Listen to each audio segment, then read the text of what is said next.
Hello विद्यार्थियों, आप सभी को मेरा नमस्कार। आप सभी का स्वागत है आपके अपने YouTube चैनल आर्ट गंगा में। स्टूडेंट, ये हमारा कोई नया चैनल नहीं है, ये आपका वही पुराना आर्ट गंगा है जिसमें 2021 में हमारे टीएसटी पीएचडी के 171 स्टूडेंटों का सिलेक्शन हुआ था। और अभी हाल ही में देखिए जो केवीएस का रिजल्ट आया, उसमें इसी चैनल के अंतर्गत 185 स्टूडेंट सेलेक्ट हुए। तो अब आप लोग जान ही गए होंगे कि इस चैनल में कोई खास बात तो जरूर है। अब खास बात यह है कि इस चैनल की जो निर्देशिका है वो हमारी मैम है और वो बहुत ही हार्ड वर्किंग महिला है। वो इतना मेहनत आज भी करती हैं कि आप लोग बिलीव नहीं करोगे कि वो इतना मेहनत कैसे कर जाती हैं। इसी चैनल के अंतर्गत हम आप लोगों को आज टीएचडी पीएचडी कला का सिलेबस बताएंगे। कला के सिलेबस में हम सबसे पहला हमारा टॉपिक है प्रागैतिहासिक काल। ये बहुत ही वेरी इंपॉर्टेंट टॉपिक है और इसमें हम शैल कला और इसी को हम आदिम कला भी कहते हैं। इसमें हमारा पहला है भारत में कला की शुरुआत व खोज। भारत में कला की शुरुआत व खोज कब हुई थी, किसने किया था, इन सब का हम डिटेल में समझाएंगे। नेक्स्ट हमारा है प्रागैतिहासिक काल का वर्गीकरण। प्रागैतिहासिक काल का वर्गीकरण, प्रागैतिहासिक काल को कितने भागों में बांटा गया है, किसने बांटा है, इन सब को हम डिटेल में समझाएंगे। नेक्स्ट हमारा है प्रागैतिहासिक कला के केंद्र व स्थल। हमारे प्रागैतिहासिक कला के कौन कौन से केंद्र और स्थल हैं। ये वेरी इंपॉर्टेंट टॉपिक है हमारा प्रागैतिहासिक कला की विशेषताएं। इससे स्टूडेंट समझिए क्वेश्चन का आना लगभग तय रहता है और इससे हमारे कई क्वेश्चन इसके अंतर्गत आते हैं।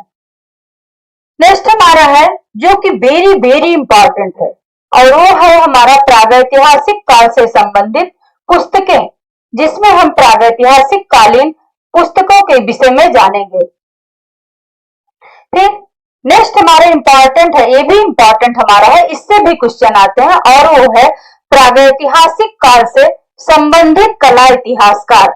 हमारे प्रागैतिहासिक काल से संबंधित कौन कौन से कला इतिहासकार हैं, उनको भी हम डिटेल में पढ़ेंगे और आप लोगों को समझाएंगे। फिर हमारा जो प्रागैतिहासिक काल है और आद्य ऐतिहासिक काल है, इसी के बीच की कड़ी है ताम्र पाषाण काल। यह बहुत ही छोटा काल है, इसको बहुत डिटेल में नहीं पढ़ना है क्योंकि इससे बहुत क्वेश्चन नहीं आते, लेकिन फिर भी हमको पढ़ना है। थर्ड हमारा है आद्य ऐतिहासिक काल। ये सैंधव सभ्यता का काल है। इसमें हम पढ़ेंगे, पहला हमारा है सैंधव सभ्यता का जन्म, विकास और पतन। सैंधव सभ्यता का जन्म कहां से होता है, इसका विकास कैसे होता है, चरमोत्कर्ष कैसे होता है और फिर चरमोत्कर्ष के बाद इसका पतन कैसे होता है। इसी में हम पढ़ेंगे सैंधव सभ्यता के स्थल। हमारे सैंधव सभ्यता के कौन कौन से महत्वपूर्ण स्थल हैं, उसको भी हम डिटेल में इसी में पढ़ेंगे। अब ये हमारा एक बहुत ही इंपॉर्टेंट टॉपिक है, इसी में वो है हमारा स्थापत्य कला।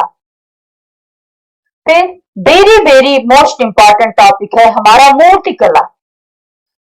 मूर्ति कला से बहुत क्वेश्चन आते हैं, मूर्ति कला को हम डिटेल में बहुत अच्छी तरह से हम पढ़ेंगे। फिर नेक्स्ट हमारा है चित्रकला। चित्रकला भी हमारा इंपॉर्टेंट है, इससे भी क्वेश्चन आते हैं। फिर उसके बाद हमारा है सैंधव सभ्यता के अंतर्गत ही हम आप पढ़ेंगे मोहरे, जो कि वेरी इंपॉर्टेंट है। मोहरे को हम बहुत अच्छे से डीप में जाकर के पढ़ेंगे और ये हमारा बहुत ही इंपॉर्टेंट टॉपिक है। फिर हमारा है आभूषण। सैंधव सभ्यता से कौन कौन से आभूषण हमको प्राप्त हुए हैं, इसको भी हम पढ़ेंगे। इसके बाद हमारा आता है सिंधु सभ्यता की विशेषताएं। सिंधु सभ्यता की क्या क्या विशेषताएं थी, इसको हम भी अच्छे से क्लियर करेंगे।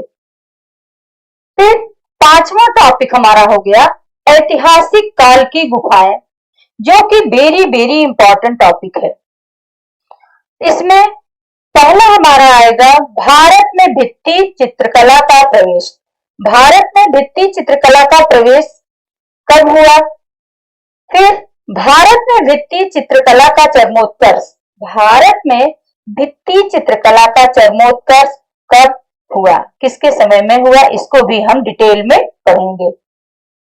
इसके बाद हमारा आता है भारत की प्रसिद्ध गुफाओं की भित्तिकारी चित्र, जिसमें हमारा आता है जैसे हमारी सब बड़ी बड़ी गुफाएं हैं, जोगीमारा, अजंता, बादामी, सित्तनवासर, सिगिरिया, एलोरा, ये सब हमारी बड़ी गुफाएं हैं। लेकिन हमारी जो छोटी छोटी गुफाएं हैं जैसे कन्हेरी, कार्ले, धाजा, नासिक, बराबर, जूनागढ़, लोमस ऋषि, एलिफेंटा, ये एलिफेंटा तो हमारी मूर्तिकला है।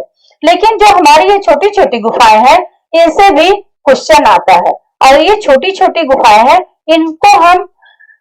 इनको हम दो चार लाइनों में ही पढ़ेंगे, लेकिन उससे एक क्वेश्चन आना लगभग तय रहता है। एलिफेंटा जो है ये मूर्तिकला में है, ये भी बहुत ही इंपॉर्टेंट हमारा है। फिर 6 हमारा है मध्यकाल की कला। ये वेरी वेरी इंपॉर्टेंट टॉपिक है। इसमें हम शैलियों को पढ़ते हैं। ये हमारी जो बड़ी बड़ी शैलियां जैसे पाल शैली हो गई, अभ्रंश शैली है, राजस्थानी शैली है, ईरानी शैली है, मुगल शैली है, दक्षिणी शैली है, पहाड़ी शैली है। इन सब शैलियों को हम डिटेल में पढ़ेंगे। लेकिन जो हमारी छोटी छोटी शैलियां हैं, विविध शैलियां, ये वेरी वेरी इंपॉर्टेंट है। इसमें ना तो हमको बहुत ज्यादा पढ़ना है और बहुत डीप में भी नहीं पढ़ना, लेकिन इससे हमको जैसे पहला हमारा हो गया उड़ीसा शैली, तंजौर शैली, मैसूर शैली, कालीघाट शैली, कंपनी शैली, रूमी शैली, पुनरुत्थान शैली, बंगाल शैली, ये हमारी हो गई 8 शैलियां। अगर इससे दो दो क्वेश्चन भी हमारा आ जाता है तो 16 क्वेश्चन हमारा बन जाएगा, और इसमें बहुत ज्यादा हमको नहीं पढ़ना है, बस 2 4 6 लाइनों में ही इसको हमको पढ़ना है। और इसको हम बहुत अच्छे से, हमारी मैम जो है इसको इतना बढ़िया से क्लियर कराएंगी कि फिर आप लोगों का वो क्वेश्चन गलत नहीं होगा। और इसी में वेरी वेरी इंपॉर्टेंट हमारा है आधुनिक समकालीन चित्रकार व मूर्तिकार। हम इसमें आधुनिक और समकालीन जितने भी चित्रकार हैं और मूर्तिकार हैं सबके विषय में पढ़ेंगे। ये हमारा वेरी वेरी इंपॉर्टेंट टॉपिक है। समझो आधा सिलेबस तो हमारा आधे में ये अकेले है, आधुनिक समकालीन चित्रकार व मूर्तिकार, और आधे सिलेबस में हमारा सभी आ जाएंगे। इसलिए इसको हमको बहुत डिटेल में, बहुत अच्छे तरीके से इसको हमको पढ़ना है। फिर हमारा है 8वां टॉपिक हमारा है साहित्य में कला। इसमें हमारा एक है फंडामेंटल आर्ट और कला की तकनीक, खड़ांग, कलागत तत्व, संयोजन के सिद्धांत। इन सबको हम बहुत अच्छी तरह से पढ़ेंगे, बहुत डिटेल में पढ़ेंगे, डीप में जाके पढ़ेंगे, क्योंकि इनसे भी बहुत क्वेश्चन आता है। फिर हमारा 9वां हमारा टॉपिक है विविध। इसके अंतर्गत हम पढ़ेंगे समाचार पत्र, कला पत्रिकाएं, टेलीविजन, भारतीय झंडा, संग्रहालय, पुस्तकालय। फिर नेक्स्ट हमारा है भारत में कला विद्यालय, कला की शिक्षा। हम इसमें देखेंगे कि भारत में कला से संबंधित कौन कौन से विद्यालय है वहां पे, जहां पे कला की शिक्षा दी जाती है। फिर हमारा एक इंपॉर्टेंट टॉपिक है कुछ करंट अफेयर्स। लेकिन कुछ करंट अफेयर ये मत समझिए कि ISPCS वाला करंट अफेयर पढ़ लें। अरे इसमें हमको क्या पढ़ना है, इसमें हमको सिर्फ कला से संबंधित जितने करंट अफेयर्स हैं, जैसे अभी हाल में हमारे कौन कौन से कलाकार को पद्म भूषण मिला, कौन कौन से कलाकार चित्रकार हैं, कलाकार हैं जिसके अभी हाल ही में मृत्यु हुई, तो इन सबको भी हम बहुत डिटेल में पढ़ेंगे। फिर इसके बाद हम पढ़ेंगे स्थापत्य कला। ये भी बहुत ही इंपॉर्टेंट टॉपिक है। फिर लास्ट हमारा क्या है यूरोपीय कला। ये वेरी वेरी इंपॉर्टेंट टॉपिक है। वैसे तो टीजीटी में क्या होता था कि टीजीटी में यूरोपीय कला से क्वेश्चन बहुत कम आते थे, उसमें सिर्फ रिपीटेड क्वेश्चन ही आते थे जिसको हम लोग पढ़ लेते थे और क्लियर कर लेते। लेकिन इस समय यूरोपीय कला से बहुत क्वेश्चन आ रहे हैं, इसलिए इसको भी हमको डीप में जाकर के पढ़ना है। तो ये थे स्टूडेंट हमारे सारे सिलेबस टीजीटी के। अब आप लोग ये जानिए कि टीजीटी पीजीटी के सिलेबस में डिफरेंस क्या है। तो इसमें बस एक ही डिफरेंस है कि टीजीटी में यूरोपीय कला को हमको पढ़ना तो है लेकिन बहुत ज्यादा नहीं पढ़ना है, और जो पीजीटी में पढ़ना है, पीजीटी में यूरोपीय कला को बहुत ही डीप में जाकर के पढ़ना है। तो स्टूडेंट ये थे हमारे टीजीटी के सिलेबस और पीजीटी के सिलेबस।